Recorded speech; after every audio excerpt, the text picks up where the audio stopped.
Et on va poursuivre ce soir avec ce thème qui est libérer et envoyer les enfants au service. Si vous vous souvenez, durant ce dernier mois, on a cheminé dans ce cycle. On vous a présenté comment rejoindre les enfants, donc comment aller chercher les enfants là où ils sont. Puis après, on a vu la phase connectée. Donc, comment est-ce qu'on va permettre aux enfants de rencontrer Jésus et de découvrir qui il est et d'avoir une relation personnelle avec lui. Puis après, on a vu l'importance d'intégrer, que chacun ait le sentiment d'appartenir, que ça soit son groupe, le lieu où il aime aller, où il se sent inclus. Et on a insisté sur le fait que c'est tellement important pour cette génération de se sentir inclus dans un groupe, faisant partie d'un groupe. Et on a vu quelques moyens d'y arriver. Et puis, on a passé à la phase entraîner. Entraîner qui est pas simplement raconter des histoires et former, mais comment former des disciples. Après, on a fait une petite parenthèse de notre parcours, mercredi passé et samedi passé, sur le développement de l'enfant. Et aujourd'hui, on boucle la boucle de ce cycle et on va dans libérer et envoyer. Et quand les enfants sont libérés et envoyés, eh bien, ils vont aller rejoindre d'autres enfants qui vont être connectés, intégrés, entraînés, libérés, envoyés et qui vont à leur tour rejoindre. Et vous voyez ce cycle qui se met en place. Ce cycle de croissance, ce n'est pas simplement le cycle de croissance de nos enfants, c'est le cycle de croissance de tout chrétien, disciple de Jésus.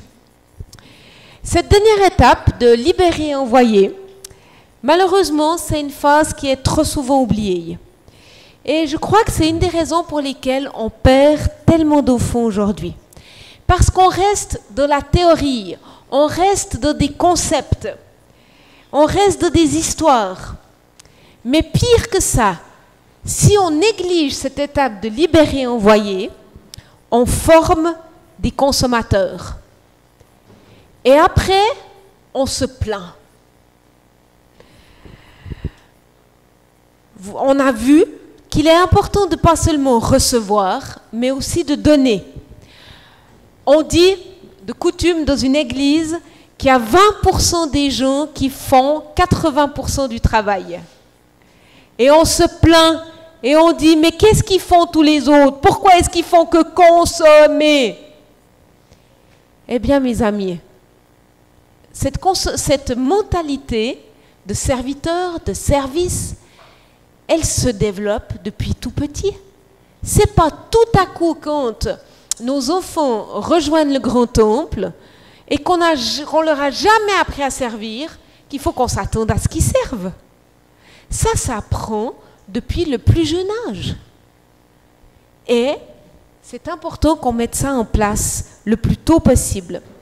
Vous savez, la plupart des adolescents, ils ont cette pensée-là dans nos églises. De toute façon, si je ne viens pas, qu'est-ce que ça changera? Personne verra.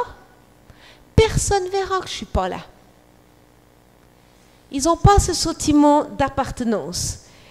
Ils n'ont pas ce sentiment de faire partie de l'Église. Parce que finalement, ils n'ont rien à faire. Et on néglige cette force de travail extraordinaire que sont les jeunes et les adolescents. On a un géant endormi dans nos églises. C'est une masse d'enfants et de jeunes qui dort, qui est passif, qui consomme. T'as aimé la louange aujourd'hui? Oh non, c'était pas très bien. Qui est dans une attitude comme si on devait leur offrir le meilleur des produits. D'ailleurs, beaucoup d'adultes sont aussi comme ça. Pour changer cet état d'esprit, j'aimerais vous suggérer qu'une des clés, c'est de commencer à inculquer un esprit de service et à libérer les dons le plus tôt possible. Qu'est-ce qu'on transmet à quelqu'un quand on lui confie une responsabilité? Je crois en toi. J'ai confiance en toi. Tu as quelque chose à apporter. Et on communique bien plus que des mots. C'est son estime de lui-même, sa confiance en lui-même qui grimpe en flèche. Parce que, waouh, j'ai quelque chose à offrir et on compte sur moi. Bien sûr, les enfants et les ados, ce n'est pas des adultes, mais ils ont quelque chose à donner, même s'ils n'ont pas encore toute la maturité qu'on attendrait des adultes. Mais des fois, on a des surprises, parce que des enfants et des ados peuvent être très, très mûrs, très jeunes. Et là, en tant qu'adulte, il ne s'agit pas de dire « Oh cool, des enfants et des ados qui se servent, je vais pouvoir me reposer. » C'est pas ça la modalité. C'est pas pour que nous on parte, c'est pour que nous on marche à côté d'eux. Marcher à côté d'eux, être avec eux, à leur côté. Et plus un adolescent et un enfant prend confiance en ses dons, plus nous, on va être là en train de soutenir ce que lui, il fait, pour que finalement, il puisse aller plus loin que nous. L'Église fourmille de possibilités de s'engager. Et je crois que le désir du Seigneur, c'est que l'Église devienne une véritable pépinière de ministère, où les gens peuvent s'exercer et s'essayer à plein de choses. Dans certaines communautés, on donne une petite place aux enfants pour servir. Ils peuvent participer à l'accueil, ils peuvent des fois même récolter l'offrande. Et puis, on leur donne la possibilité, par exemple, à Noël, de faire une petite scénette ou de chanter un petit chant. Est-ce que c'est vraiment exercer le ministère? Non. Mais est-ce que c'est mal, ces choses-là? Non, bien sûr que non, que c'est pas mal. Mais moi, j'aimerais vous suggérer qu'on peut aller beaucoup plus loin que ça. La petite scénette du dimanche ou de Noël, tout le monde sort ses appareils photo, c'est joli, oh c'est chou, on va être le premier à filmer notre enfant. Il est où mon enfant? Je ne l'ai pas bien vu. C'est joli. Mais on peut aller plus loin que ça. Pourquoi est-ce que les enfants ne vont pas faire ce qu'ils ont préparé dans la rue ou auprès de personnes qui en auraient besoin, qui auraient envie de voir ça? Pourquoi est-ce qu'à la fin de leur petite scénette, les enfants n'iraient pas prier pour les gens qui sont là? Comment est-ce qu'on les met en action? Comment est-ce qu'on va plus loin? Dieu aimerait utiliser les enfants et des adolescents plus que simplement pour faire joli, mais pour leur proposer une activité qui les défie. C'est comme ça qu'on grandit. C'est comme ça qu'on grandit. Développer un esprit de service chez nos enfants et chez nos adolescents, c'est un des aspects le plus important si on veut préparer l'Église de demain. Développer un esprit de service, c'est inculquer le caractère de Jésus. Jésus est venu non pour être servi, mais pour servir. On trouve ça dans Marc 10, 45. Et où est-ce qu'on commence à développer son esprit de service dès le plus jeune âge? Dans quel contexte?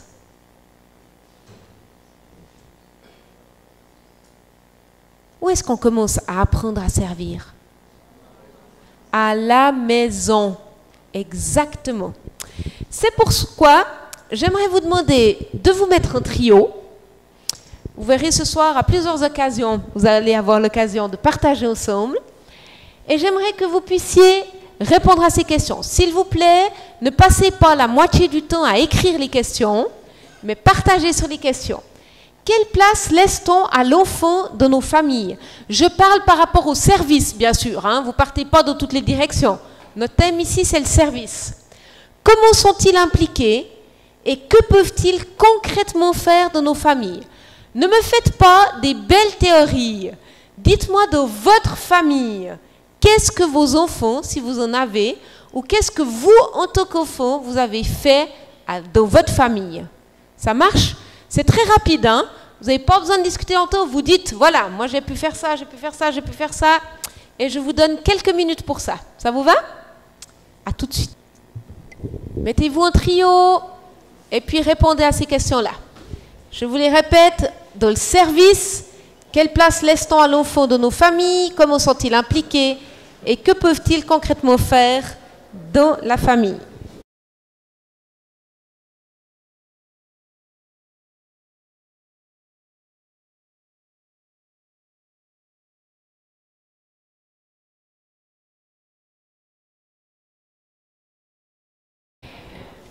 Alors, de ma petite expérience sur terre africaine, ce que j'ai observé, c'est qu'il y a une grande différence entre le niveau social des familles.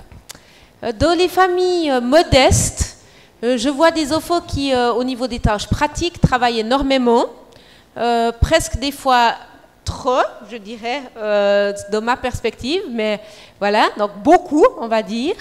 Et puis je vois au contraire un autre type de population, de gens plus aisés, de familles plus aisées, où franchement, les enfants ne font rien. Et notamment dans les camarades de classe de nos enfants, j'ai vraiment été super surprise parce que vraiment rien du tout. Voilà. Donc on ne peut qu'encourager cet esprit de service à se développer, quel que soit d'ailleurs notre niveau de vie. On s'est dit, nous avec mon mari, que finalement, garçon ou fille, ça ne changeait rien du tout, que servir de la maison c'était important et que nous on voulait que nos 5 enfants sachent finalement tout faire. Cuisiner, nettoyer, faire son linge, toutes ces choses-là, on voulait que ce soit des choses qu'ils sachent faire et qu'on allait les former pour ça dès leur plus jeune âge. Et dès leur plus jeune âge, on a commencé tôt. Et par exemple, dans des tâches toutes simples, dès qu'on enfant sait marcher, 1 année et demie, 2 ans, hein, il peut très bien porter des choses en plastique, il peut très bien fermer les portes le soir quand il faut les fermer. Enfin, on trouve des tâches où c'est tout petit, c'est vite fait. Bien sûr qu'on les aurait plus vite fait tout seul. C'est une évidence. Mais on sème quelque chose dans le cœur de l'enfant, hein, dans le service. Et plus les enfants, vous savez, il y a des enfants qui ont un cœur de serviteur qui se manifestent dès le début. Et il y a des enfants qui aiment servir et qui vont vous demander. Et puis il y en a d'autres, c'est plus difficile à entrer dans cet esprit de service, hein. Il faut l'entraîner. Et puis, après, il y a une question de justice entre les frères et sœurs. Non, mais c'est lui qui travaille plus que moi. Hein, moi, je travaille plus que lui. T'as vu, j'ai déjà débarrassé la table. Hein. Et puis, ça devenait tellement compliqué qu'on s'est dit, OK, nous, on va faire un tableau. J'aimerais tellement que ça soit spontané. J'aimerais tellement qu'à la fin de chaque repas, tout le monde se lève, tout le monde débarrasse, tout le monde fait sa vaisselle ou la vaisselle. Mais ça ne se passe pas encore comme ça. Donc, dans toutes les tâches qu'il y a à faire, on a décidé, nous, je vous montre un exemple ici, mais vous pouvez bien sûr l'adapter à vos situations, où on fait d'année en année, nous, d'année scolaire en année scolaire, parce que je ne voulais pas tout le temps, il y en a, je sais, qui fonctionnent par de vacances aux vacances, il y en a qui fonctionnent, peu importe comment on fonctionne.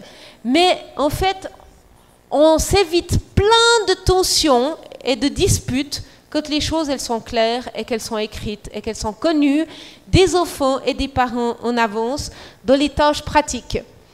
Donc, pour moi, les tâches pratiques, pour nous, c'est pas simplement faire ce qu'il y a à faire. Hein. Donc, par exemple, là, moi, j'ai marqué au verset qui était notre verset pour l'année en tant que famille. Et le verset qu'on avait reçu, c'était « Je t'instruirai et je te montrerai la voie que tu dois suivre. Je te conseillerai, j'aurai le regard sur toi. » C'était le verset qu'on avait reçu pour cette année-là. Donc, on l'a écrit en notre feuille, parce que c'est une feuille qu'on regarde beaucoup. Et puis après, il y a le prénom de chacun des enfants. Et puis, il y a différentes tâches. Et on essaye évidemment, quand on le fait, de répartir les tâches. Voilà. Hein, comme préparation du petit déjeuner, mettre la table pour le repas de midi, débarrasser la table, faire la vaisselle. Il y avait aller chercher du bois, parce que nous on chauffait au bois, hein, en Suisse, voilà.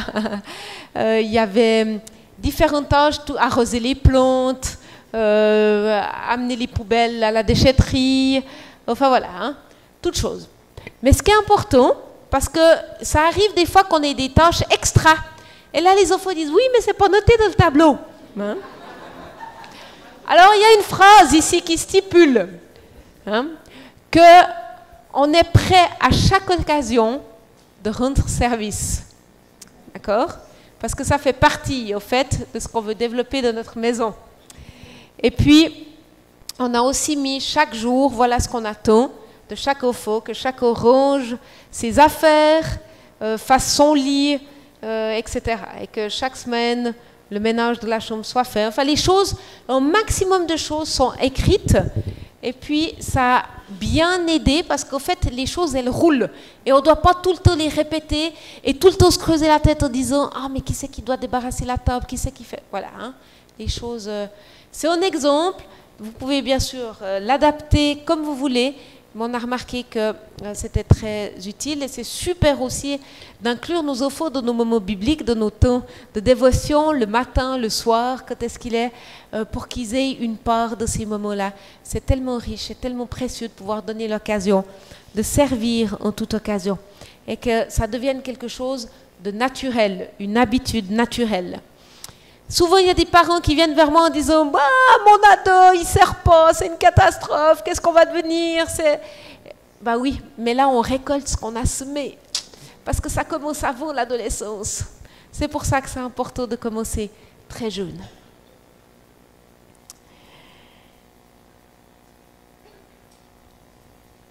Bien sûr, qu'on ne parle pas d'utiliser les enfants, on parle de les former. C'est toujours dans une vision de formation.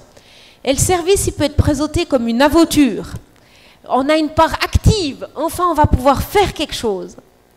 Et c'est important que les adultes qui accompagnent les enfants et les ados ne soient pas des donneurs d'ordre. Fais ci, fais ça, t'as pas bien fait. Mais non, on accompagne, on fait avec. Si on veut voir l'esprit de service grandir chez nos enfants et se développer, le meilleur exemple qui va parler, c'est les adultes. S'ils nous voient nous-mêmes servir, ça va devenir quelque chose de naturel pour eux aussi. Donc, c'est nous les exemples, c'est nous les stimulants. De plus, les occasions de service, elles ont ce privilège, dans le cadre de la famille et plus largement dans le cadre de l'Église, de créer des relations entre les générations. Et vous vous souvenez, on a parlé de ça il y a quelques semaines. Comment est-ce qu'on crée ces ponts entre les générations? Le service, c'est idéal pour connecter des jeunes et des moins jeunes ensemble au service et d'avoir des liens et des contacts qui se développent. Et pour l'enfant, être à côté d'un adulte et servir à côté d'un adulte, c'est une expérience qui peut être tellement riche et bénéfique. J'aimerais que vous vous remettiez en trio et que vous vous posiez la même question par rapport à l'église dans laquelle vous allez. Quelle place laisse-t-on à l'enfant de nos églises? Comment sont-ils impliqués? Et que peuvent-ils concrètement faire? Les trois questions, elles sont liées, bien sûr. C'est trois manières de dire un peu différemment les choses. Donc, analysez pas mot à mot, mais simplement discutez entre vous. Quelle est finalement la place qu'on laisse dans le service à nos enfants, dans l'église, telle que je la connais moi?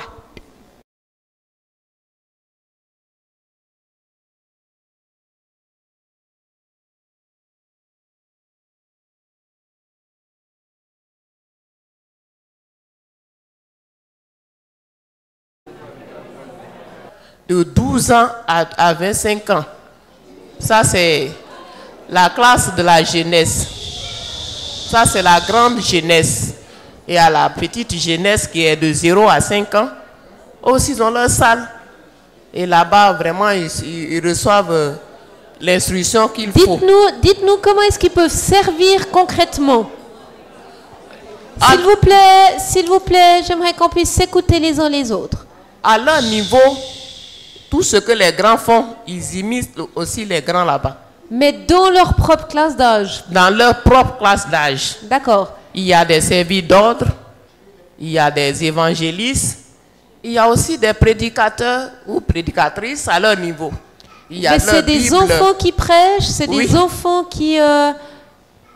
c'est les enfants eux-mêmes qui prêchent. Oui, assister à... Il y a des monitrices qui les assistent. D'accord. Voilà. Super. Merci beaucoup.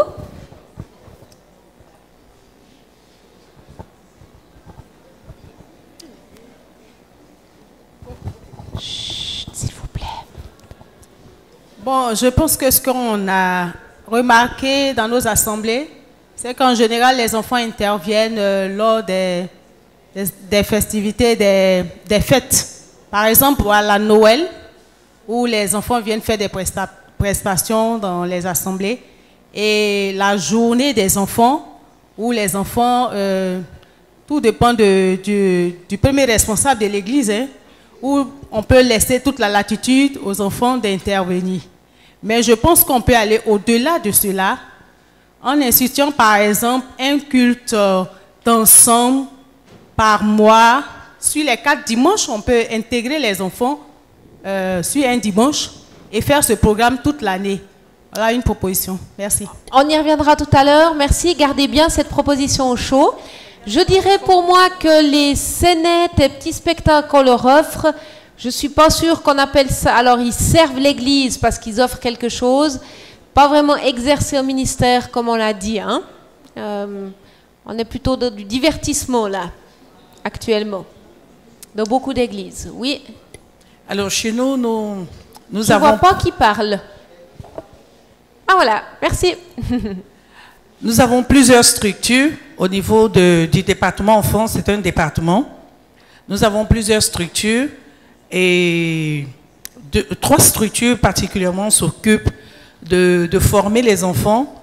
Nous avons l'école de louange qui se tient les samedis de 8h à midi.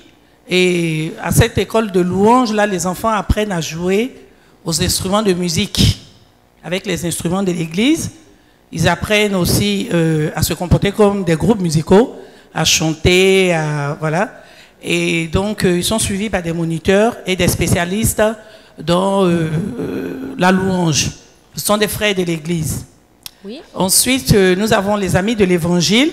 C'est un peu en stand-by parce que les moniteurs qui s'en occupent sont pas disponibles, mais aux amis de l'évangile, ce sont des enfants qui participent à l'évangélisation dans les quartiers, accompagnés par les moniteurs.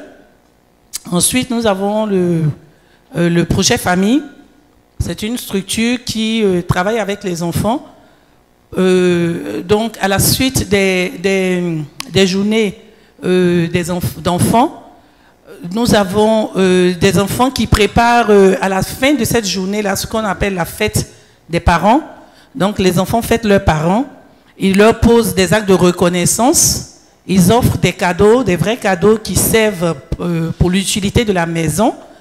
Et donc c'est depuis les acrostiches que les moniteurs mettent en valeur, en passant par des pots de fleurs, des vrais pots de fleurs, des vrais vases qui sont financés par les parents. Que les enfants fabriquent, oui, mais enfin, je veux dire, c'est les parents qui financent. Et donc, les enfants fabriquent des vraies choses qui participent à l'utilité de la maison. Cette année, par exemple, on invite des acteurs, des personnes qui travaillent qui ont pour métier ces activités-là. Par exemple, on peut inviter un potier. Cette année, on a eu affaire à un infographe qui leur a appris à faire de l'impression sur des serviettes qu'ils ont offertes aux parents. Donc, à la suite de cela, avec les enfants, on organise la fête des parents. Quelquefois, ils participent à la cuisine pour faire à manger aux parents. Ils font le service, ils dressent les tables et puis tous ensemble, tous les parents du département enfants terminent par ces moments de joie avec des prestations et tout ça. Voilà, donc ce sont des activités que nous faisons pour impliquer les enfants et aussi, quelquefois, nous invitons les parents à pouvoir impliquer les enfants à la maison. Et donc, nous avons une autre activité que nous allons mettre en place pour que les parents puissent noter je vais dire, évaluer les prestations que les enfants font en termes de services rendus à la maison. Merci beaucoup pour votre partage. D'ailleurs, on a eu le privilège de pouvoir avoir une de ces serviettes dont vous avez parlé. Donc, oui, merci pour ces exemples. On va s'arrêter là pour le moment. Merci Geneviève.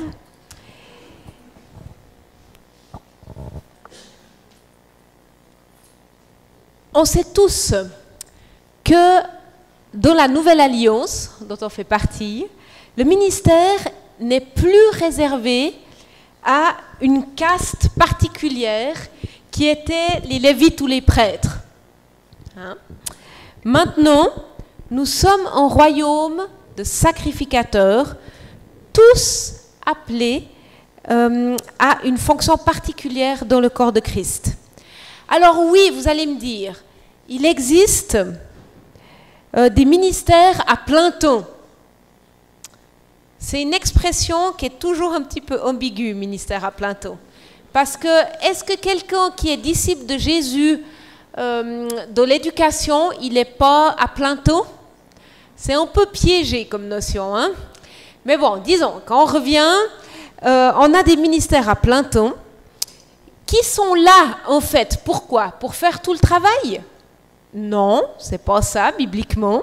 C'est pas ça qu'il est écrit dans Éphésiens 4. Il est dit qu'ils sont là pour équiper les chrétiens pour leur service. Équiper les chrétiens pour leur service. Pas pour faire le travail à leur place. Chacun de nous a des œuvres préparées d'avance. De même, chaque enfant a un appel pour sa vie, a un ministère en gestation. Ses dons, son caractère, ses hobbies peuvent nous aider à lui proposer des défis, des engagements, des possibilités de service. Pas seulement dans le domaine pratique. Vous avez déjà cité quelques exemples. Quand on est dans un groupe avec des enfants, essayons de commencer par repérer les meneurs. C'est pas trop difficile généralement. Ils sortent vite du lot. Si on arrive à canaliser leur énergie et puis à leur donner quelque chose à faire, une participation dans l'organisation, on va être étonné de voir l'influence qu'ils vont avoir sur les autres enfants. À nous de remarquer que parfois ces enfants qui sont les plus difficiles à cadrer, à canaliser, parce qu'ils sont débordants d'énergie, c'est ceux qui ont un caractère de leader, de meneur, et qui seront vraisemblablement nos leaders de demain. Donc ne les cassons pas, mais encourageons-les à développer leurs dons, plutôt que ça soit en dérangeant notre classe, donnons-leur des choses à faire qui seront aidantes pour notre classe et qui canalisent cette énergie dans le bon sens. Demandons à Dieu la grâce de savoir les gérer sans les casser, en canalisant leur énergie. Mais attention, soyons attentifs à ne pas limiter notre vision du ministère aux enfants qui sont meneurs, qui sont leaders, qui sortent un peu du lot et qui ont de l'énergie à revendre. Certains sont tellement discrets, des enfants, qu'ils peuvent même des fois passer inaperçus. Tout à coup, on nous dit « Il était là aujourd'hui, Anatole ?» Puis on est là. Puis on doit réfléchir, repasser dans sa tête qui c'est qui était là, parce que c'est quelqu'un de tout discret. Mais comme moi, vous savez que Dieu a un appel sur sa vie à lui aussi. Et que l'homme regarde à ce qui frappe les yeux, mais l'Éternel regarde au cœur. Comme Samuel, on est appelé à reconnaître l'appel et à oindre des jeunes et des enfants à qui personne n'accorde de l'importance. S'approcher d'un enfant qui est méprisé, qu'on rejette, et lui dire « Tu as un appel, je crois en toi, je te fais confiance, viens à côté de moi. » Et on apprend à découvrir ses dons, on lui donne de la place. c'est un enfant qui va pouvoir s'épanouir, grandir dans son appel et entrer dans les œuvres que Dieu a préparées pour lui d'avance. Donnons un maximum d'occasions de servir aux enfants dans leurs dons et dans leurs intérêts.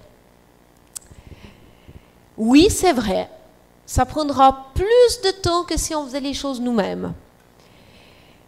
Et en plus, au départ, elles seront moins bien faites que si on les avait faites nous. Attention au perfectionnisme. Attention à mettre des attentes trop hautes. Laissons les enfants apprendre, faire leurs expériences. Et puis quand ils font leur expérience, on revient vers eux pour leur dire, bah, tu vois là, tu as voulu t'occuper de nous amener 2-3 chants, mais tu n'as pas préparé les chants en avance, on ne les connaissait pas, et ben ça ne va pas, tu as vu toi-même que ça n'allait pas. Comment est-ce que tu peux faire pour t'améliorer? Puis au lieu de lui dire, voilà comment il faut faire pour t'améliorer, aidez et apprenez à l'enfant à réfléchir. Comment tu as vécu ce moment? Très bien. Ah ben super. Mais comment tu penses alors que les autres l'ont vécu?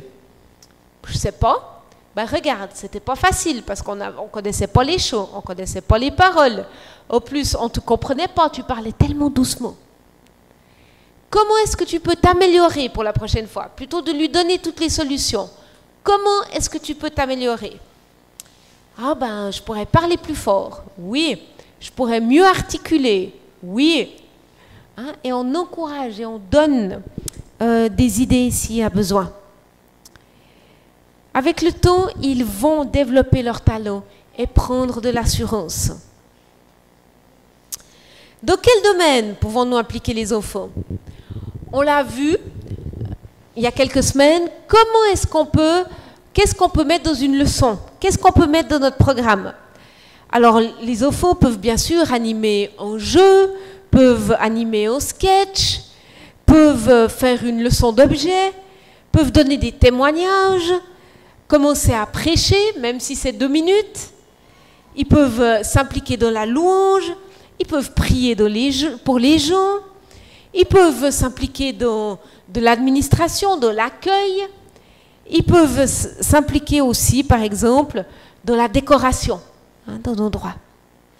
En fait, ils peuvent servir dans n'importe quel domaine en suivant le processus de formation que vous avez vu au chapitre précédent, quand on était dans l'entraînement. C'est quoi ce processus pour former des disciples que Jésus a utilisé? Je fais, tu regardes. L'étape suivante, je fais, tu fais avec. L'étape suivante, tu fais, je fais avec. Et après, tu fais et moi je regarde. Et vous pouvez appliquer ça dans tous les aspects de service et d'engagement et de prise de responsabilité, que ça soit dans la famille, que ça soit dans l'Église. Ce principe, il marche à tous les coups et on peut appliquer cette manière de faire. J'aimerais vous encourager, chacun d'entre vous, à avoir constamment ce réflexe. Chaque fois que vous faites une tâche, dites-vous, qui c'est que je peux prendre à côté de moi qui pourrait apprendre à faire cette tâche? Vous savez, tellement dans notre quotidien, on est prêt à tout faire nous-mêmes parce qu'on est pris dans un tel rythme où il faut aller vite, puis il y a tellement de choses à faire qu'on oublie ça. Mais moi, je me suis mis comme mot d'ordre. Chaque fois que je fais quelque chose, je me dis, qui c'est que je pourrais prendre avec moi? Qui c'est qui pourrait venir à mes côtés pour apprendre? Et puis je demande à Dieu, tu as une idée? Et puis on essaye, chaque fois qu'on va quelque part, chaque fois qu'on exerce, chaque fois que je suis aussi dans ma maison, que je fais une tâche, je me dis, à qui est-ce que je peux apprendre cette tâche? Ça, c'est la transmission générationnelle. Si on veut que cette génération aille plus loin que nous, il faut qu'on se mette au travail et qu'on transmette. Et notre job à notre génération, c'est transmettre, transmettre, transmettre, transmettre. vous vous souvenez de cette image de la course de relais, si on peut former des coureurs les plus rapides du monde entier, si on loupe le passage du témoin, la course, elle est loupée. Point. On a beau être le meilleur des coureurs. Cette importance de transmettre, transmettre, transmettre. Les enfants et les adolescents apprendront le mieux aux côtés d'un adulte mûr, au travers de son exemple, de son expérience, de son amitié. De son amitié. On n'utilise pas un jeune à nos côtés pour faire le boulot qu'on n'a plus envie de faire. On investit dans la vie du jeune qu'on prend à côté de nous. Et on lui donne de notre confiance. Et on chemine pour un moment. Ça peut des fois être court, ça peut des fois être long, avec lui, dans cette étape-là.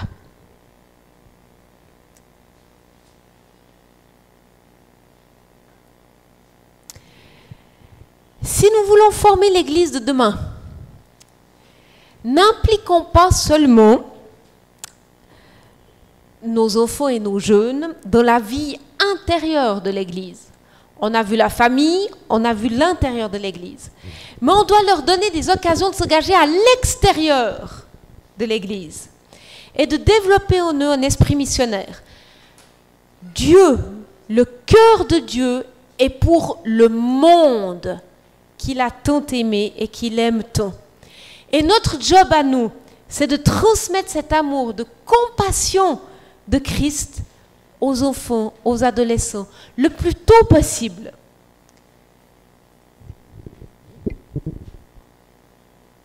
Évitons de transmettre à nos enfants une crainte, un légalisme, un esprit de ghetto. Il faut absolument rester en sécurité à l'intérieur de l'Église. Non. On veut avoir une vision du monde. Dieu a tant aimé le monde. Ce n'est pas Dieu a tant aimé l'Église. Dieu a tant aimé le monde qu'il a donné son Fils unique. Et c'est notre job de transmettre ce cœur de compassion pour le monde entier. Cela implique qu'on puisse nous-mêmes vivre dans un tel état d'esprit et que nous nous impliquions en faveur de ce monde. On y reviendra. J'aimerais inviter Yvonne. Yvonne, elle va nous donner des exemples ici auprès et au loin de comment on peut embarquer avec nous des enfants et des jeunes et des familles et des adolescents pour avoir ce cœur, développer ce cœur de compassion. Il faut prendre un micro puis il faut venir là. Viens, je te laisse mon micro.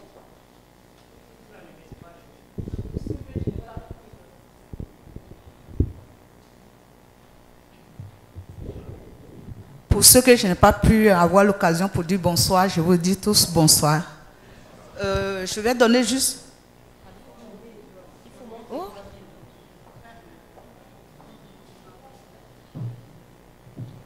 Je vais juste vous partager un peu ce qu'on fait avec les enfants et comment on encourage les enfants à aller vers le Seigneur, écouter le Seigneur et être prêts à faire ce que le Seigneur leur dit. Je vais commencer un peu ici même en Côte d'Ivoire. Je me rappelais en 2001, on avait eu à cœur de visiter 5 pays, et 5 villes de la Côte d'Ivoire. Et comment cela s'est passé? On a regroupé les enfants, 80 enfants, avec mon équipe ici, équipe responsable FJ, on a prié. Et tous les enfants ont reçu qu'on doit visiter vraiment les 5 villes. Les 5 villes étaient Bouaké, Korogo, Bouna, Daloa et Mans. C'était en 2001. Vous savez un peu ce qui s'est passé en 2000 en rentrant 2000, ce qui s'est passé en Côte d'Ivoire ici. Et avec les enfants, on a prié, ils ont dit, Dieu nous appelle à faire quelque chose pour nos pays. Et c'est comme ça que Dieu nous a mis à cœur de visiter les 5 villes.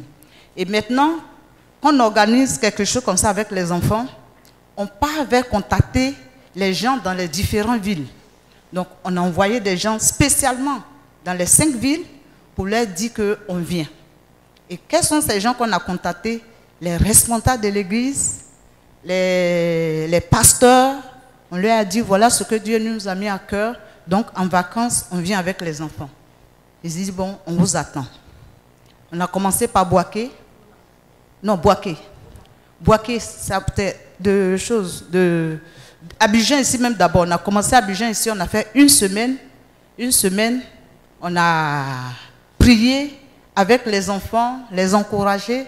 Et je vais donner l'exemple de Boaké. Donc, je commence par Boaké. On est arrivé à Boaké, on a prié avec les enfants. Nous, en tant que responsables adultes, on a juste encouragé les enfants. C'est les enfants qui ont prêché. Je me rappelle un jeune qui s'appelle Yves Alain, actuellement il est au Canada, il est grand maintenant. Je crois que je ne sais pas s'il avait 14 ans en ce moment, mais il était adolescent. C'est lui qui a prêché. Et quand il a fini de prêcher, le lendemain, tous les villageois, c'était dans un village à Boaké, tous les villageois étaient venus. Ils ont dit, Yvonne, on veut que tes enfants prient pour nous. Parce qu'on sait qu'on est perdu. En écoutant le message de ce petit, il faut que l'enfant prie pour nous. Et les hommes qui sont venus, il semble que c'est beaucoup sont même que les gens leur disent qu'ils sont comme les sorciers du village. Mais ce jour-là, ils se sont donnés à Dieu. Et on a eu un exemple ici au CMA de Yopougon. Un jeune, je me rappelle bien, Jeannette Ouba, qui est au milieu de nous ici, a évangélisé ce jeune. Et le jeune s'est donné à Christ. Malgré tout ce que ses parents ont fait, le jeune est resté fidèle dans la foi. Et de Boaké, le jeune est venu à Abidjan ici. Il était à l'église de CMA de Yopougon. Et ce jeune, quand il se mariait, les FG, on est parti là-bas. Parce que c'est Jeannette qui lui a donné sa première Bible. Et quand on est parti, le pasteur du CMA de Yopougon nous a dit merci. Il a dit merci. Parce que vous nous avez envoyé quelqu'un.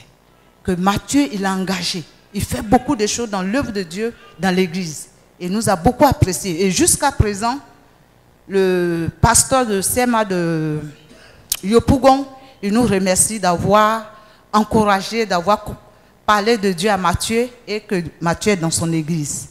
Et les enfants, ça a renouvelé leur foi, leur attachement à Christ. Et ce jour-là, quand on était allé à Boaké, les parents aussi nous accompagnaient. Ils étaient partis nous accompagner.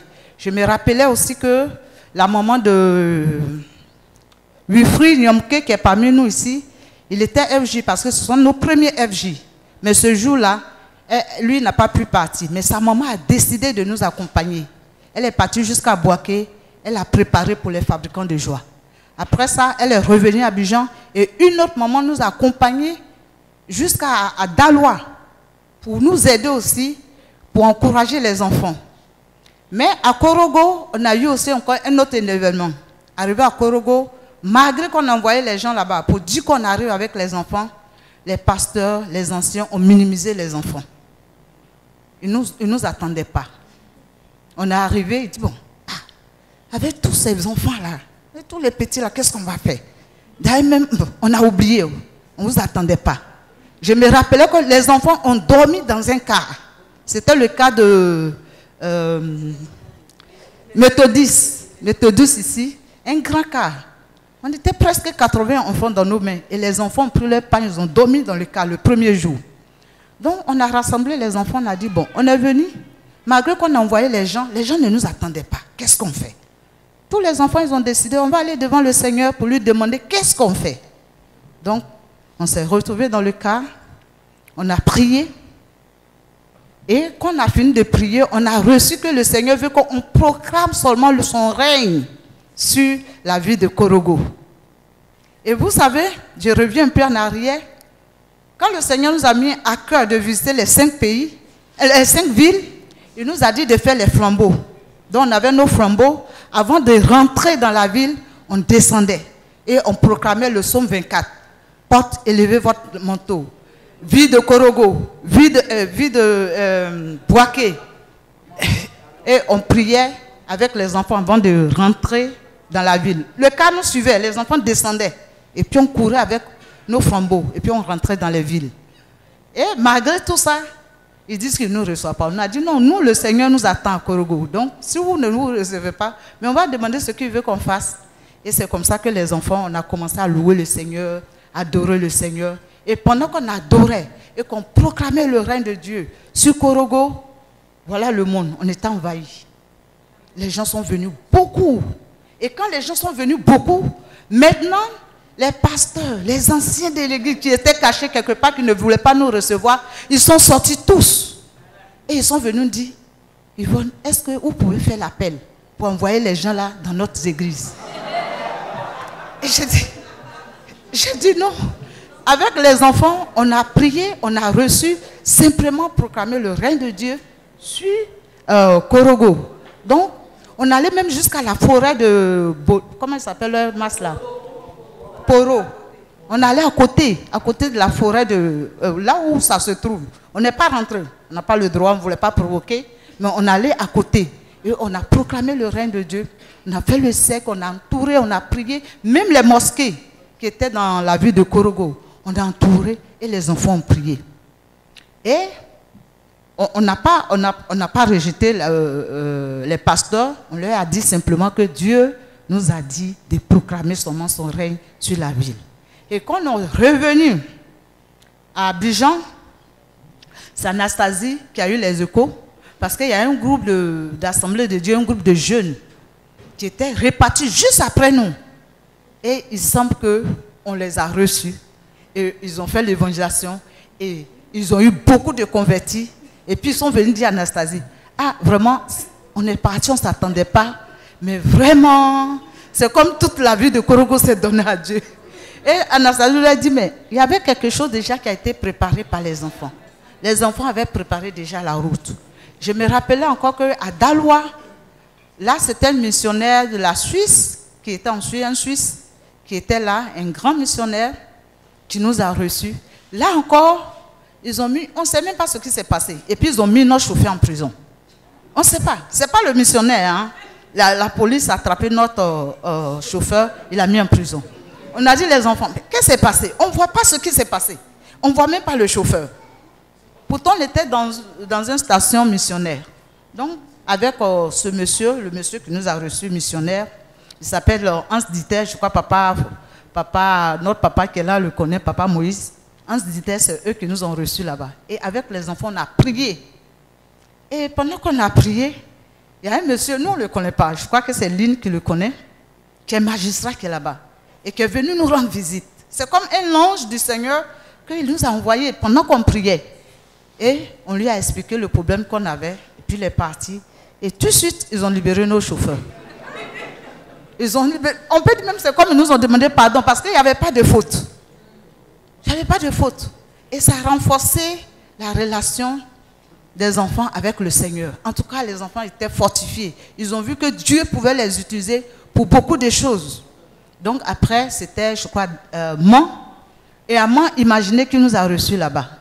Un grand imam, un musulman, un grand, qui est le plus grand même. Je crois qu'on peut dire que c'est lui. Il est connu de la sous-région de Mans là-bas, de l'Ouest. Il a, je crois, 4 femmes. Il avait 4 femmes, non? Il avait 4 femmes.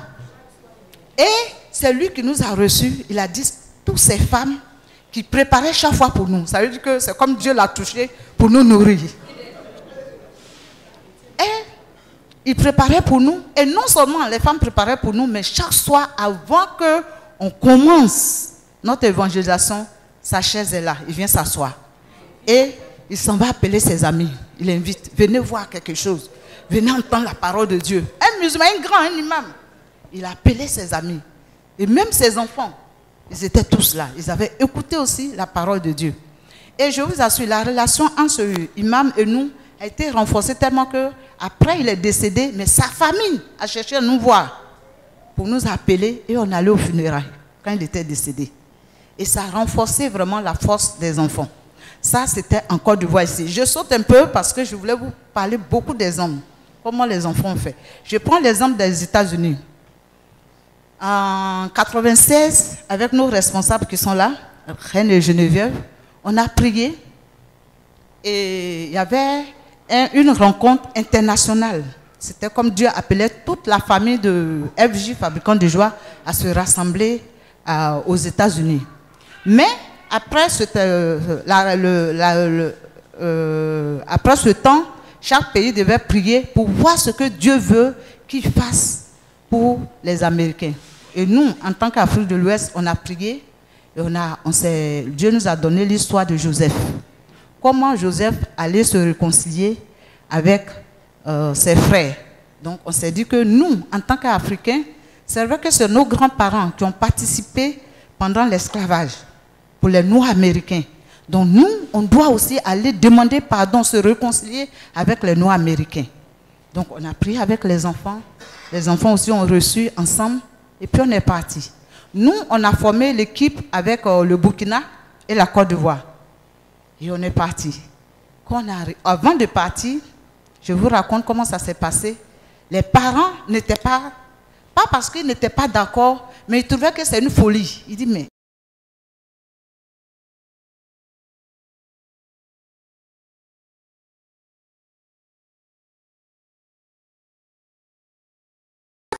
comment on peut envoyer nos enfants aux États-Unis? On a dit, c'est pas nous. C'est notre papa en haut qui a dit de se rassembler là-bas. Donc c'est lui qui va pouvoir. Mais les parents, il y en a qui étaient d'accord, mais il y en a qui n'étaient pas trop d'accord, pas pour l'idée, hein, mais pour dire que c'est une folie, qu'on ne pourra pas aller avec les enfants. Donc avec les enfants, on a prié et les enfants ont eu la conviction que Dieu veut qu'on aille. Bon, on a dit, bon, comme vous avez la conviction, on va aller vers Dieu pour lui demander qu'est-ce qu'on doit faire, de pouvoir à nos besoins pour qu'on puisse aller et de convaincre nos parents pour qu'ils nous libèrent.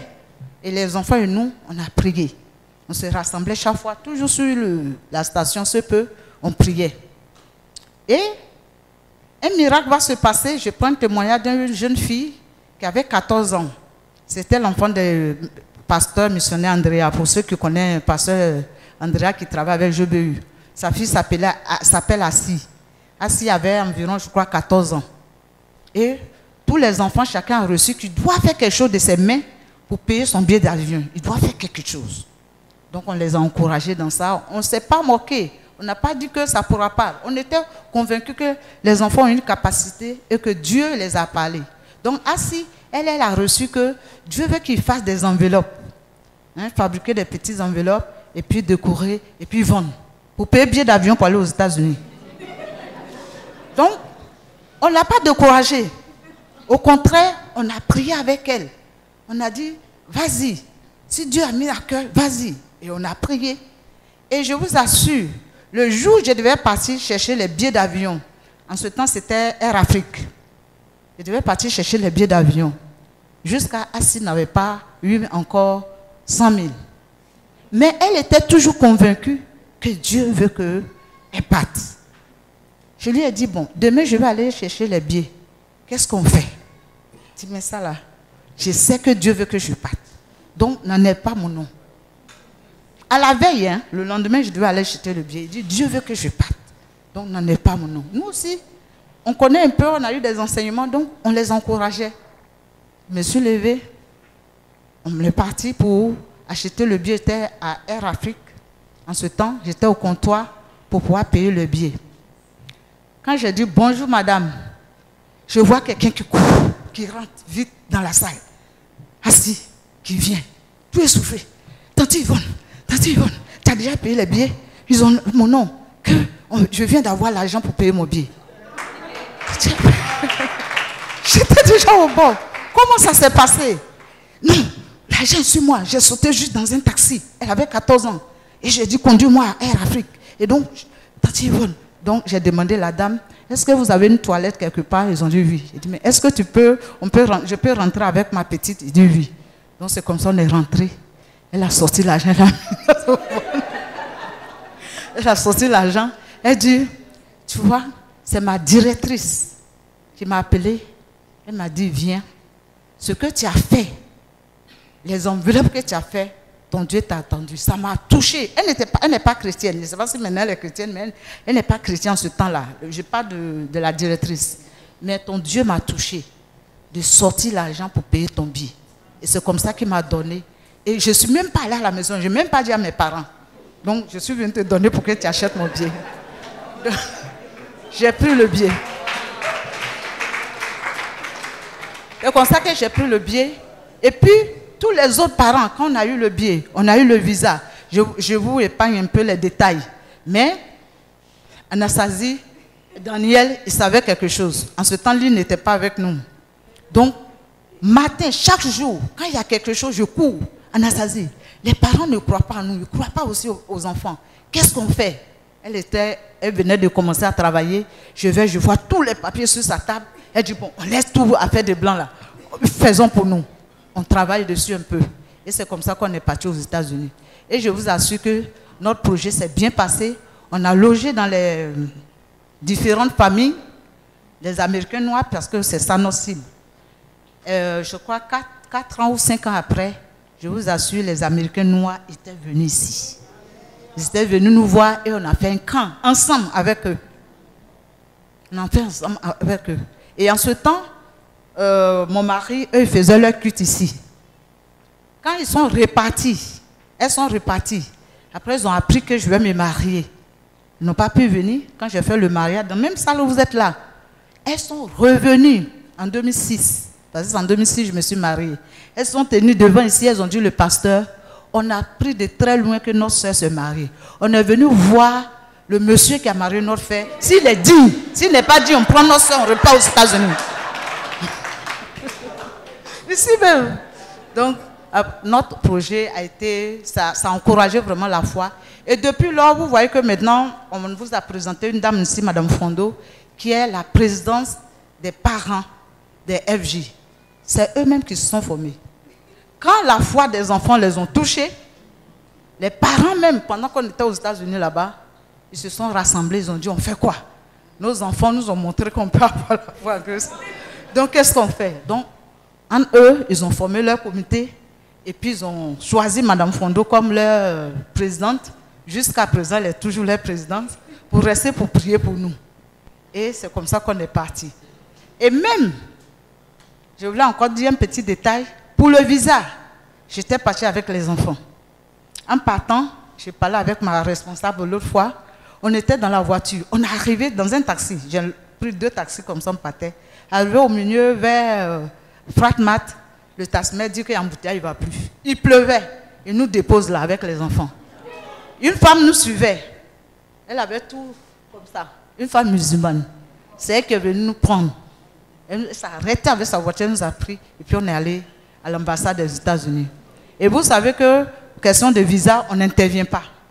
Mais pendant qu'il posait des questions, le consul posait des questions aux ados, quelque chose me dit, c'est comme la voix de Dieu, lève-toi, interviens, lève-toi, interviens. Donc, je me suis levée, fais comme Esther. Je me suis levée, j'ai dit, je vais me lever pour aller intervenir. Je vais tendre mon bâton. Et je me suis levée, je suis partie devant le consul. Il ne voulait pas donner le visa à mes ados. Je lui ai dit, monsieur, ces ados, on est en train de les former pour le royaume de Dieu, pour avoir la crainte de Dieu et pour impacter le travail que nous tous sommes en train de faire. Et Dieu les a appelés pour faire tel travail aux États-Unis. Donc, il faut vraiment donner le visa. Tous les enfants ont eu le visa. Et puis on est parti. Et ça fortifiait beaucoup la foi des ados.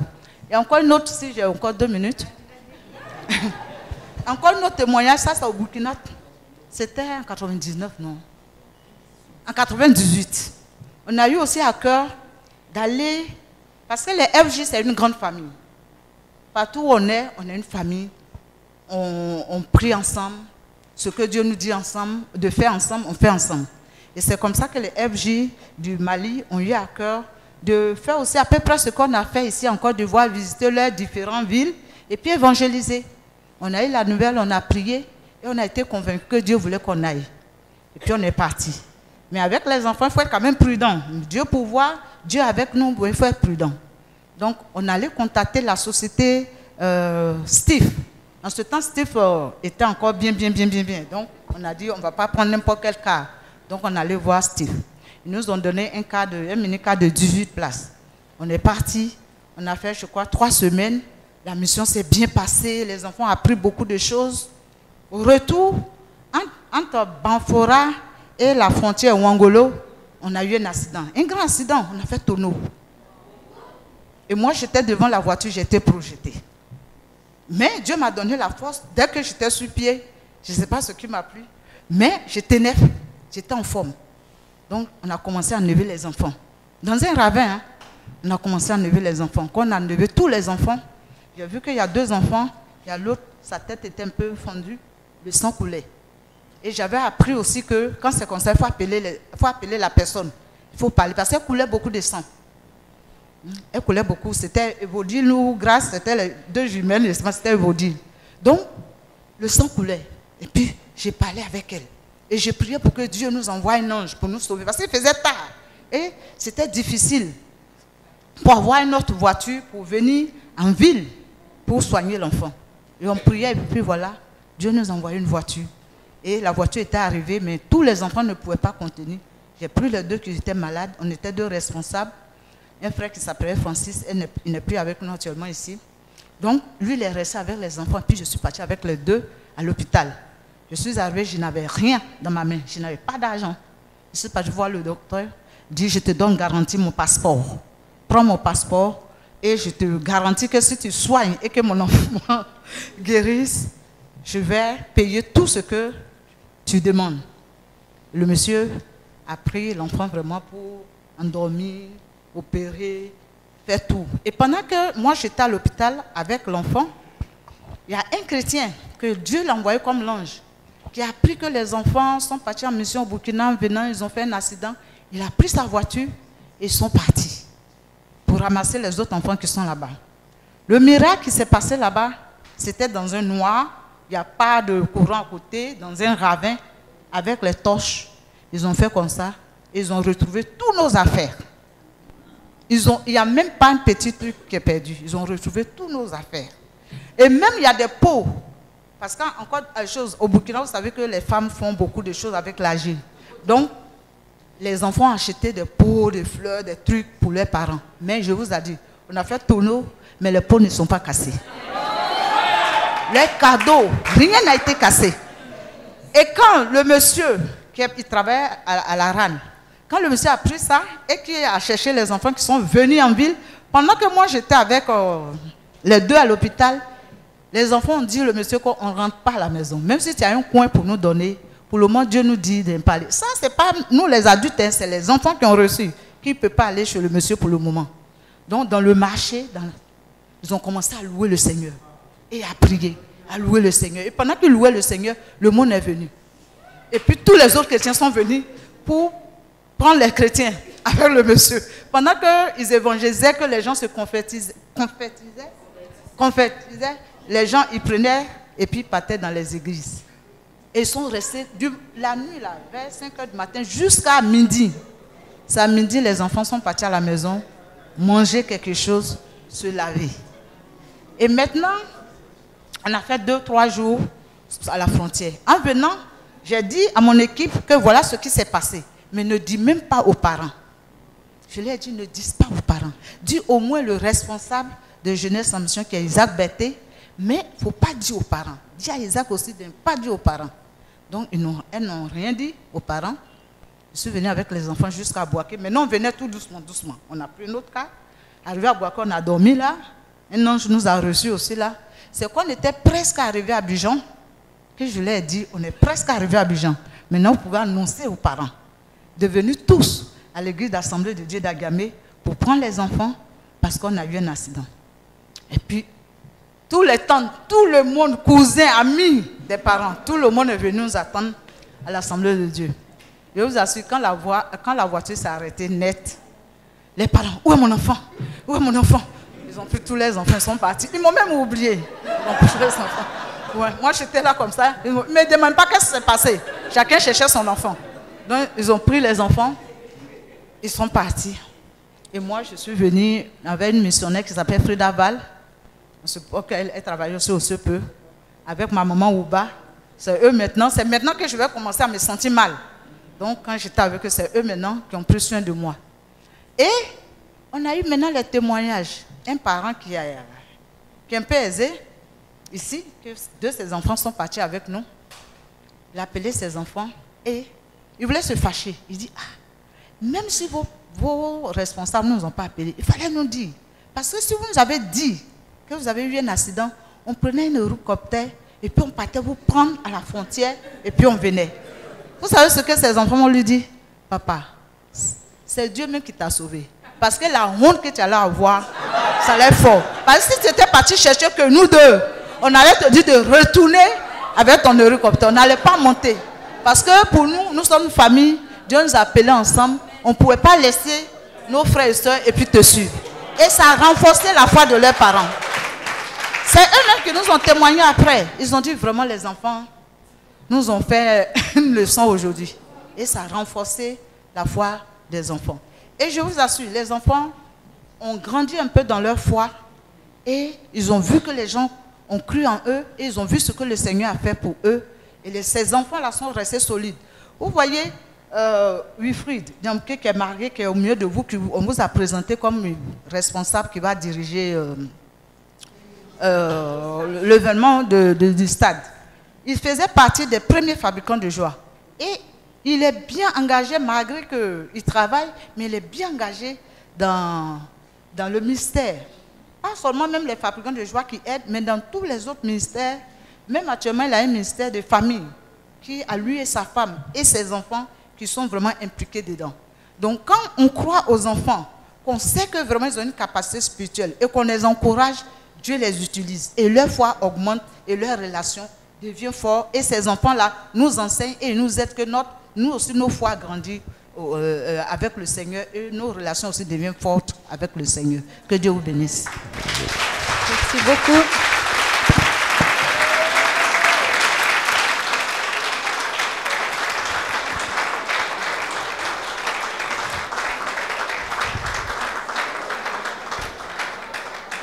Merci beaucoup Yvonne.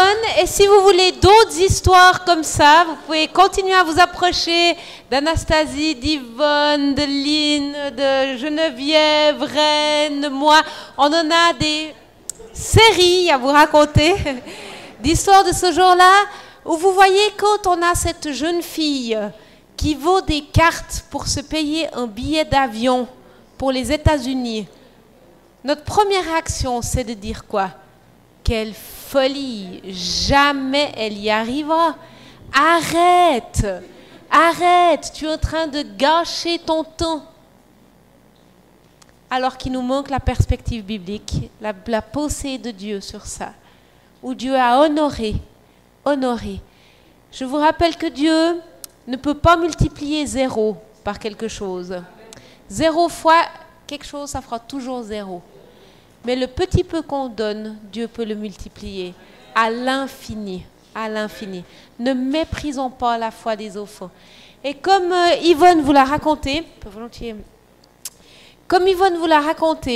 c'est pas seulement la foi des enfants qui augmente, mais vous l'avez entendu dans son témoignage. C'est toute la famille qui est touchée. C'est les adultes qui sont touchés. Et puis non seulement la famille, mais c'est l'Église qui est touchée. Parce que quand vous avez des membres de l'Église qui rentrent tellement enthousiastes, qui ont vécu tellement de choses profondes, réelles avec Dieu, ça déteint et ça met l'Église au mouvement.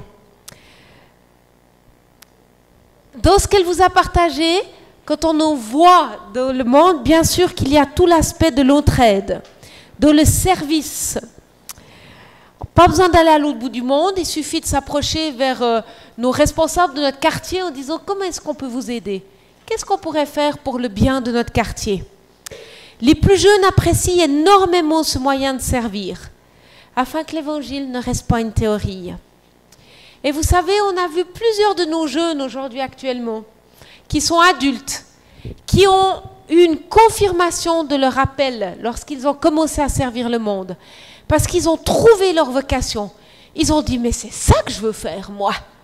Parce qu'on leur a permis de se mettre au service. Ça a orienté leur choix professionnel.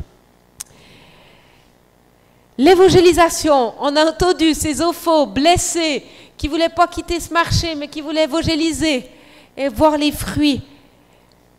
La question qu'on nous pose, toujours, alors je vous la pose en avance, est-il juste de demander à des enfants d'évangéliser? Voici notre réponse. On ne force jamais un enfant à évangéliser. Ça ne doit pas être sous la contrainte qu'il va parler de Jésus. Jésus n'a jamais forcé personne. Mais si un enfant, on lui explique, si on partage avec lui ce cœur de compassion que Dieu a pour les perdus et sa volonté qu'aucun d'eux ne se perde, Et que c'est de cet amour qu'on veut partager. Et qu'on encourage les enfants à donner un témoignage, à aller à la rencontre des gens pour partager ce magnifique cadeau. Et que l'enfant est d'accord et comprend le sens de ça. Alors allons-y. Ne les empêchons pas. Ne les empêchons pas. Combien de fois les gens sont touchés par la simplicité du cœur des enfants. Mais on ne les envoie pas comme ça. Si vous avez un enfant qui veut faire du roller, hein, on en voit dans les rues d'Abidjan ces jours, qui nous dépassent en voiture, quand on est en voiture, ils ont un casque, ils ont des genouillères. Vous laisseriez jamais votre enfant sortir sans protection. C'est pareil. Quand on voit nos enfants sur le terrain, on s'assure qu'ils aient toutes les protections nécessaires. Alors, on soigne la préparation, on enseigne à nos enfants comment est-ce qu'on s'approche d'un adulte, comment est-ce qu'on aborde quelqu'un, comment est-ce qu'on démarre une discussion. C'est des choses où on nous traîne. On ne les envoie jamais seuls. Jésus ne l'a jamais fait, il a toujours dit d'aller par deux au minimum. Jamais envoyer un enfant seul. On encourage les enfants à aller au contact avec des gens du même sexe qu'eux. Hein? Les garçons vers les garçons, les filles vers les filles. Et c'est très positif de mélanger les âges. Jamais on envoie de jeunes enfants tout seuls. On mélange des grands et des petits. On encourage les enfants à ne pas entrer dans des débats théologiques de fond. Ils partagent leur cœur. Et quand ils ne comprennent pas la question ou qu'ils ne comprennent pas ce que la personne leur dit, ils les envoient vers nous. Jamais on ne laisse un groupe d'enfants et d'ados seuls. Jamais, jamais. On les garde toujours quand on arrive par exemple dans un endroit. La consigne, on les envoie par deux, ils doivent toujours voir l'adulte de référence ou les adultes de référence qui sont là et qui sont à disposition. Et ça arrive quasiment tout le temps qu'un groupe d'enfants vient et disent tu peux venir répondre à la question du monsieur parce que j'y comprends rien. Et puis la voie est ouverte, hein, et là on peut partager. On garde un œil en tant qu'adulte, c'est sûr, et toujours proposer la prière à la personne. Vous savez, des enfants, des fois, ils prient pour les adultes, on ne comprend même pas ce qu'ils disent, peut-être qu'ils marmonnent dans leur bouche, mais la puissance de Dieu agit, et il y a des miracles qui se passent quand les enfants prient. Les enfants et les adolescents peuvent être des témoins de dynamisme incroyable et des témoins impressionnants. L'intercession, encourager nos enfants à intercéder. Et vous savez, il n'y a pas besoin d'aller très loin, là non plus. On peut aller prier devant nos écoles, on peut aller prier devant nos mairies, on peut aller prier sur une colline ou en haut d'un bâtiment où on a une vue un peu sur le quartier et on prie. On peut prier devant chaque habitation. Nous, on a fait ça lors d'une tournée. On a couvert toute la ville où on était, c'était une petite ville. Mais on passait des heures et des heures et des heures de la journée, on s'arrêtait devant chaque porte. Et on priait pour les gens qui étaient dans cette maison. Et on avançait, et on priait, et on avançait. Et des mois, des semaines après, on a vu, les gens qui étaient sur place ont vu les fruits de cela. On peut proposer la prière de la rue avec simplement un panneau qui dit prière gratuite, hein, ou on prie ici, on prie pour vous. Et vous verrez, les gens viennent. C'est vrai, vous priez? Oui, on prie. Ah ben alors priez pour ça. Hein. C'est tout simple. Ça prend 3 minutes, mais on met les enfants en action. Et bien sûr, la mission, on vous a donné plusieurs exemples. Et les fabricants de joie organisent depuis des années, tout comme GEM d'ailleurs, comme Jeunesse en Mission, des services d'été à court terme et des tournées où ça donne l'occasion à des enfants de pouvoir servir. Et on n'est pas les seuls, il y a d'autres œuvres et d'autres ministères qui organisent des tournées à court terme. Si vous êtes intéressés, approchez-vous d'eux parce que vous pouvez entrer dans un partenariat ou recevoir des conseils de leur part. Vous savez que 80% des missionnaires outre-mer ont reçu leur appel avant l'âge de 12 ans. N'attendons pas, n'attendons pas. Un voyage missionnaire peut sembler un investissement démesuré et complètement fou. Mais c'est un investissement qui peut bouleverser leur vie, et pas seulement la leur. Changer de culture, changer de contexte, avoir des inattendus, ça leur permet d'expérimenter Dieu d'une manière toute nouvelle et d'être non seulement un immense encouragement pour les lieux qu'ils ont visités, mais pour leur famille et leur communauté lorsqu'ils reviennent.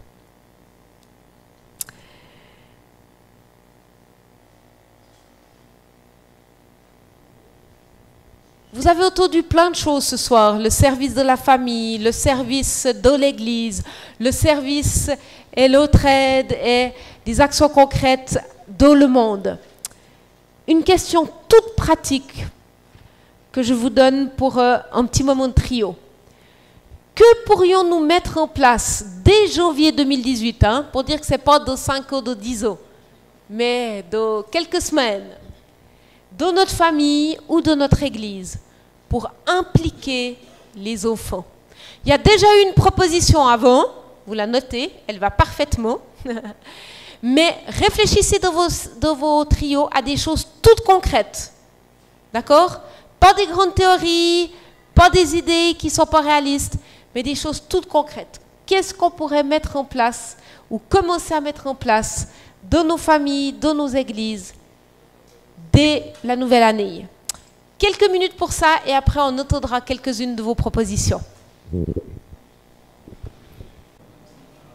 Nous avons trouvé 3 activités, mais j'aimerais citer juste une. Organiser la visite d'un orphelinat avec un groupe d'enfants encadré par les adultes. Donc on va préparer tout avec les enfants. Le côté administratif, pour voir les démarches, les autorisations, préparer dans la prière, préparer aussi des cadeaux à aller donner aux orphelins, et puis aussi des chants. Et donc, sur place, aller visiter l'orphelinat, parler avec eux, chanter, prier pour eux, et puis leur laisser des cadeaux en partant. Et les enfants auront eu le temps de faire des collectes de leur argent de poche, préparer aussi des cadeaux, peut-être des vivres, même des vêtements et tout ça. Merci beaucoup. Une autre idée? Pas concret, projet. Devant, je ne.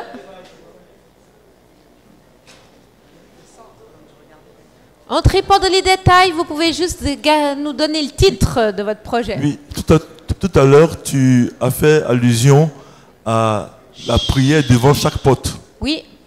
Et dans le projet, dans le plan d'évangélisation de l'église de Grand-Bassam, à Grand-Bassam, on a un volet qui s'appelle le marquage des territoires. Oui. C'est-à-dire qu'on va dans chaque zone, les responsables de chaque zone vont avec leur équipe prier pour les quartiers où ils habitent, pour chaque porte, pour chaque ruelle, pour que l'homme fort de cette zone-là soit tombé et que les habitants de ce quartier ou de la zone soient confiés au Seigneur. Ce sont des prières d'intercession. Je pense que chaque famille, nous par exemple, à notre famille, nous sommes dans un quartier fermé, au Rosier. Donc on va amener nos enfants, nous d'abord, à prier au niveau de la famille, mais aussi prier pour le quartier, pour chaque porte du quartier. C'est-à-dire que chaque week-end, le vendredi, samedi, dimanche, marcher dans les quartiers et confier chaque villa au Seigneur. Voilà. Très bien, merci beaucoup. Une autre idée? Nous, on veut créer des cellules de prière au niveau des familles, avec les enfants. Super, merci beaucoup. Une dernière?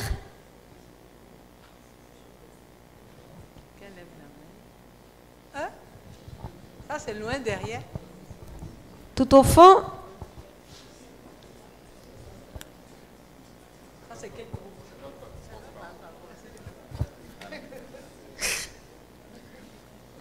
Nous, on a retenu intercession en famille, équipe de prière dans les services de pédiatrie avec les enfants. Aussi que les enfants FJ enseignent aux parents la prière créative, que ce soit les enfants même qui dirigent les temps de prière à la maison. et ensuite faire des actions d'entretien et d'assainissement dans le quartier. Merci beaucoup. Merci pour toutes ces idées et ces projets. Et on prie qu'ils viennent à la vie selon ce que Dieu aura prévu pour chacun d'entre vous. Et chaque petite initiative, moyenne initiative, grande initiative, va permettre comme ça au royaume de Dieu de s'étendre un peu plus ici en Côte d'Ivoire, en incluant nos jeunes et nos enfants avec nous. Et j'aimerais en conclusion dire que le temps où nous découragions nos jeunes à faire des études parce qu'on aurait préféré qu'ils deviennent pasteurs ou parce qu'on a peur qu'ils perdent leur foi en baignant dans le milieu intellectuel est terminé, évidemment. Encourageons nos jeunes à découvrir leur appel au sens large, équipons-les pour y entrer et donnons-leur une vision globale. Notre prière, c'est que ton règne vienne, Seigneur, que ton règne vienne parmi les enfants et qu'il vienne au travers d'eux également. Amen.